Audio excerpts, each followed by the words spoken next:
करते हुए प्राथमिक विद्यालय यानी कि 1 से 5 वर्ग के शिक्षक और मध्य यानी कि 6 to 8 वर्ग के शिक्षक और माध्यमिक 9 से 10 वर्ग के शिक्षक और उच्च माध्यमिक 11 से 12 वर्ग के शिक्षक का वरीयता निर्धारण मापदंड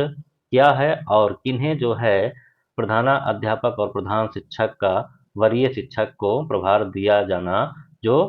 उचित है, जो शिक्षा विभाग की तरफ से जो निर्देश है वह सभी निर्देशों को भी यहाँ पर हम लोग जानने वाले हैं साथियों। चलिए साथियों, या जो महत्वपूर्ण जो जानकारी है साथियों, शिक्षक की वरीय शिक्षक कौन होगा और किसे प्रधानाध्यापक और शिक्षक का प्रभार दिया जाना है, इसके संबंध में जानकारी आप सभी को यहाँ मिलेगी। इसके साथ साथ यहाँ ये भी देखेंगे जो कि आज कार्यालय आदेश जारी हुआ शिक्षा विभाग की तरफ से, उसमें कई सारे जो है अध्यापकों को यहाँ पर प्रभारी प्रधानाध्यापक प्रधान शिक्षक का प्रभार दिया गया है और यहाँ पर सब कुछ जो अपडेट है सभी जानकारी आप सभी को मिलेगी साथियों। आप सभी से कहूँगा, अगर चैनल पर हमारे पहली बार आए हैं तो चैनल को सब्सक्राइब कर लीजिएगा, वीडियो को भी लाइक कर दीजिएगा और दोस्तों को भी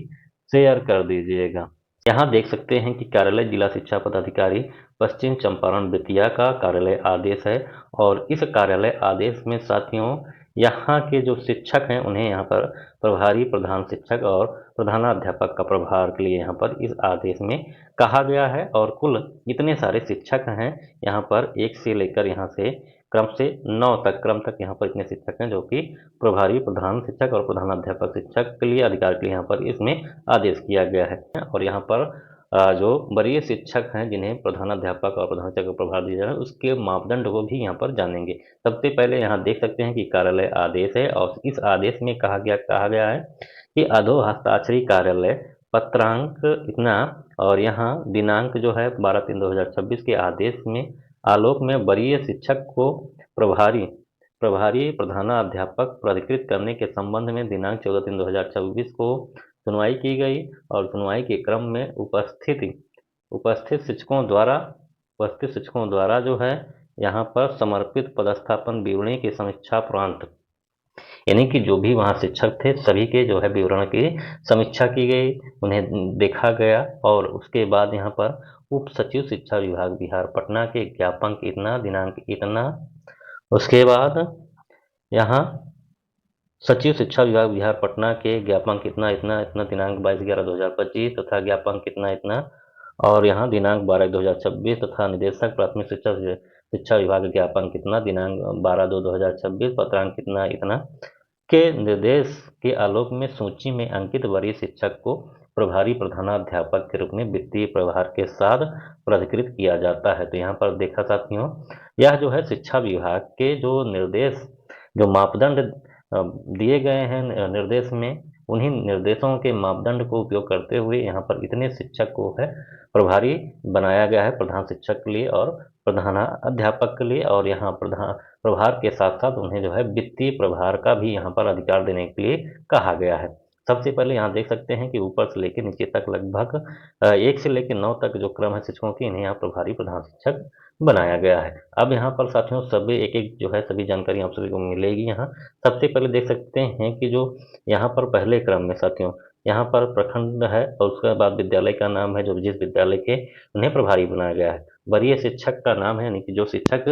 जिस विद्यालय में जो शिक्षक वरीय होंगे जिन्हें जो है यहाँ पर प्रधान शिक्षक और प्रधानाध्यापक का प्रभार दिए जाने के लिए यहाँ पर कहा गया है। वो किस पद के शिक्षक यानी कि नियोजित शिक्षक विद्यालय शिक्षक यानी कि विद्यालय शिक्षक में जो बीपीएससी के टीचर TRE1 और TRE2 और TRE3 के शिक्षक आते हैं वो विद्यालय में विशिष्ट शिक्षक नियोजित शिक्षक किस प्रकार के शिक्षक है वो भी शिक्षक के पद नाम में है और किस क्लास के शिक्षक हैं वर्ग में यहाँ पर बताया गया है। बाकी जो अन्य जानकारियां हैं वो यहाँ पर अभिव्यक्ति में दिखाया गया है। तो सभी चीजें सबसे पहले क्रम संख्या 1 पर यहाँ पर देख सकते हैं कि प्रखंड बगहा के जो है विद्यालय यहाँ पर 10+2 प्रोजेक्ट बालिका उच्च विद्यालय बगहा में है और यहाँ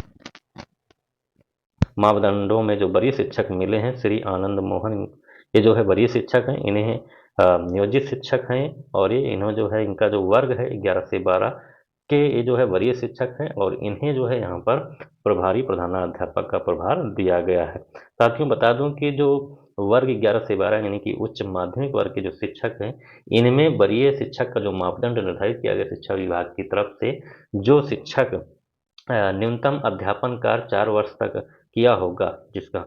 वह जो है शिक्षक वरीय होगा। तो वही शिक्षक जो है वरीय शिक्षक को यहाँ पर प्रभारी प्रधानाध्यापक जो है यहाँ बनाया जाएगा, यानी कि न्यूनतम जो अध्यापन कार्य का अनुभव है कितना होना चाहिए उच्च माध्यमिक में, 4 वर्ष का। 4 वर्ष का जो है अध्यापन कार्य होना चाहिए, वही शिक्षक जो है वरीय होगा, और वरीय शिक्षक को ही प्रधानाध्यापक का प्रभारी बनाया जाता है, नियुक्त करना किया जाता है। दूसरे क्रम में यहाँ पर आप सभी साथियों देख सकते हैं कि यहाँ पर योगा पट्टी है, और स्कूल का नाम है आदर्श प्रोजेक्ट कन्या उच्च विद्यालय मंगर मच्छर गाँव, और यहाँ श्री लक्ष्मण कुमार जो है ये वरीय शिक्षक हैं, इनको चुना गया है ये। और यहाँ पर ये बीपीएससी शिक्षक यानी कि विद्यालय अध्यापक हैं, और ये भी जो है 11-12 वर्ग के शिक्षक हैं, और इनमें जो है ये शिक्षक वरीय आए हैं, यानी कि इनको जो है वरीय शिक्षक में दर्जा मिला है। और वरीय शिक्षक 11 से 12 उच्च माध्यमिक में, आप सभी को पहले बताया कि मापदंड क्या है कि न्यूनतम जो कार्य अनुभव है ये अपने ही कक्षा में, मतलब 11-12 में कक्षा में न्यूनतम 4 वर्ष का इन्होंने अगर शिक्षण कार्य किया है, यानी कि अध्यापन कार्य किया है इतनी अवधि तक, ये जो है ऐसे सभी शिक्षक वरीय शिक्षक होंगे, और उन्हें ही जो है प्रधानाध्यापक का प्रभार दिया जाएगा। तीसरे क्रम में यहाँ पर मधुबनी जो है प्रखंड है, और यहाँ मधुबनी, और यहाँ पर स्कूल है, देख सकते हैं कि राजकीय उत्क्रमित मध्य विद्यालय गदियानी टोला, और श्री अशोक कुमार यहाँ वरीय शिक्षक चुन पाए गए हैं, मतलब चयन किया गया है। और यहाँ ये जो है शिक्षक विशिष्ट शिक्षक हैं, और ये जो है वर्ग देख रहे हैं कि 1 से 5 के हैं। तो 1 से 5 में वरीय शिक्षक का जो मापदंड शिक्षा विभाग की तरफ से किया गया है कि वह शिक्षक वरीय होगा 1 से 5 में, जो शिक्षक न्यूनतम 8 वर्ष तक अपना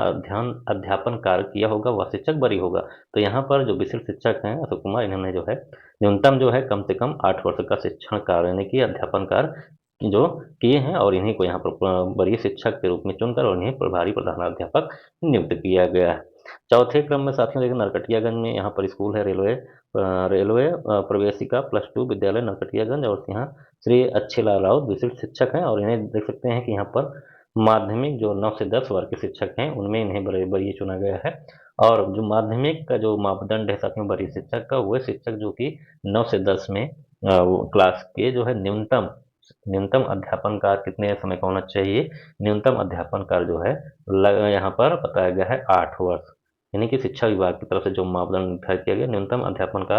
8 वर्ष का होना चाहिए, तो वह शिक्षक 9 से 10 में जो है वरीय माने जाएंगे। अगर साथियों यहाँ पर एक सवाल और खड़ा होता है कि जहाँ पर उच्च माध्यमिक विद्यालय के शिक्षक हों और जहाँ पर माध्यमिक विद्यालय के भी शिक्षक हों, दोनों साथ साथ हों, तो वहाँ पर वरीयता कैसे निर्धारण किया जाएगा। तो यहाँ पर उच्च माध्यमिक विद्यालय के शिक्षक की नियुक्ति और जो माध्यमिक विद्यालय के जो शिक्षक होंगे, उस उच्च माध्यमिक विद्यालय के शिक्षक की नियुक्ति की तिथि यानी कि जिस दिन वह उच्च माध्यमिक विद्यालय के शिक्षक यानी 11-12 की ज्वाइनिंग किया होगा, और उस दिन माध्यमिक विद्यालय के जो शिक्षक हैं उनकी जो है स्नातकोत्तर जो योग्यता होगी, और उनकी जो है स्नातक योग्यता और उनका जो है अध्यापन कार्य अनुभव 4 वर्ष दोनों, मतलब दोनों देखा जाएगा। स्नातकोत्तर जो योग्यता होगी और अध्यापन कार्य यानी कि ये दोनों 4 वर्ष पूरा होंगे उस तारीख तक, तो वो दोनों शिक्षक जो है वरीय शिक्षक माने जाएंगे, दोनों वरीयता समान होगी। अब बात आती है कि अंतर वरीयता इसमें सीनियर और जूनियर कौन होगा, तो इसमें देखा जाएगा कि जिस शिक्षक को प्रशिक्षित वेतनमान पहले मिला है वह शिक्षक वरीय होगा। इसमें भी अगर 2 शिक्षक समान हो जाते हैं तो इनमें जो है जिस शिक्षक की जन्म तिथि पहले होगी तो वह शिक्षक वरीय होगा। अब इसी स्थिति में भी अगर 2 शिक्षक समान हो जाते हैं तो यहाँ पर अल्फ़ाबेट में जिसका नाम पहले आएगा वह शिक्षक वरीय माना जाएगा, और उसको प्रधानाध्यापक और प्रधान शिक्षक का प्रभारी यहाँ पर नियुक्त किया जाएगा। तो यहाँ पर देखा सकते हैं विशिष्ट शिक्षक हैं अच्छेलाल है उनका नाम। और 5वें क्रम में साथियों यहाँ पर देख सकते हैं कि यहाँ पर सिकटा है, और राजकीय मध्य विद्यालय गहरे डाडा सिकटा है, और यहाँ पर जो शिक्षक का नाम है श्री योगेंद्र चौधरी, और ये भी विशिष्ट शिक्षक हैं, और 1 से 5 में, तो 1 से 5 के शिक्षक की जो मापदंड निर्धारित किया गया है वह जो है 8 वर्ष का जो है न्यूनतम अध्यापन कार्य होना चाहिए, तो वो वरीय शिक्षक होंगे, और वरीय शिक्षक को यहाँ पर प्रभारी प्रधान शिक्षक नियुक्त किया गया है। बेतिया में यहाँ पर देख सकते हैं विद्यालय का नाम है, और यहाँ राज्य उच्चतर माध्यमिक विद्यालय बेतिया श्री उमेश कुमार, और नियोजित शिक्षक हैं 11 से 12 में, तो 11 से 12 के जो मापदंड बताएं आप सभी को बता चुका हूँ साथियों। इसके बाद नरकटियागंज में है यहाँ पर राजकीय उत्क्रमित मध्य विद्यालय बनिया, और यहाँ पर श्री संजय कुमार हैं विशिष्ट शिक्षक हैं 1 से 5 में, ये जो है नियुक्त किए गए हैं, प्रधानाध्यापक प्रभारी बनाए गए हैं। नौतन यहाँ पर प्रखंड है, प्रोजेक्ट कन्या यहाँ उच्च माध्यमिक विद्यालय कठया है, और यहाँ पर श्री संत कुमार राव जो है प्रभारी प्रधानाध्यापक बनाए गए हैं, और यहाँ ये नियोजित शिक्षक हैं, और यहाँ पर ये 11 से 12 के जो वर्ग के यहाँ पर इन्हें प्रभारी प्रधानाध्यापक बनाया गया है। 9वें नंबर साथियों प्रखंड है मझौलिया और यहाँ जो स्कूल का नाम है राजकीय मध्य विद्यालय गुदरा और यहाँ जो शिक्षक हैं श्री तनवीर आलम और ये विशिष्ट शिक्षक के कोड के शिक्षक हैं और यहाँ 6 to 8 में इनको प्रधानाध्यापक का प्रभारी नियुक्त किया गया है। तो प्रधानाध्यापक प्रभारी 6 to 8 में बनने के लिए साथियों न्यूनतम अध्यापन काल जो है 4 वर्ष का होना चाहिए। तो प्रधानाध्यापक के प्रभारी नियुक्त यानी कि वरीय शिक्षक माने जाएंगे। दूसरा चीज साथियों अगर प्राथमिक विद्यालय यानी 1 से 5 के शिक्षक भी हैं तो उन्हें 8 वर्ष का जो है न्यूनतम अध्यापन कार्य अनुभव होना चाहिए और 6 to 8 के लिए जो है अधिकतम जो है 4 वर्ष का न्यूनतम अध्यापन कार्य अनुभव होना चाहिए। लेकिन अगर दोनों शिक्षक हैं 1 to 5 और 6 to 8 तो यहाँ पर जिसका प्रशिक्षित वेतनमान पहले मिलेगा वह शिक्षक वरीय माने जाएंगे। लेकिन दूसरा चीज़ है यदि मध्य विद्यालय में अगर वहाँ पर 6 to 8 में अगर कोई प्रभारी नहीं है प्रधानाध्यापक नियुक्त नहीं है तो 1 से 5 के वर्ग वाले शिक्षक जो है प्रभारी बनाया जा सकता है लेकिन उनके पास जो है 8 वर्ष का न्यूनतम अध्यापन कार्य जो है होना चाहिए। तो इस प्रकार यहाँ पर इन सभी शिक्षकों को जो है प्रधानाध्यापक और प्रधान शिक्षक का प्रभारी नियुक्त किया गया है। साथ ही में जो है वित्त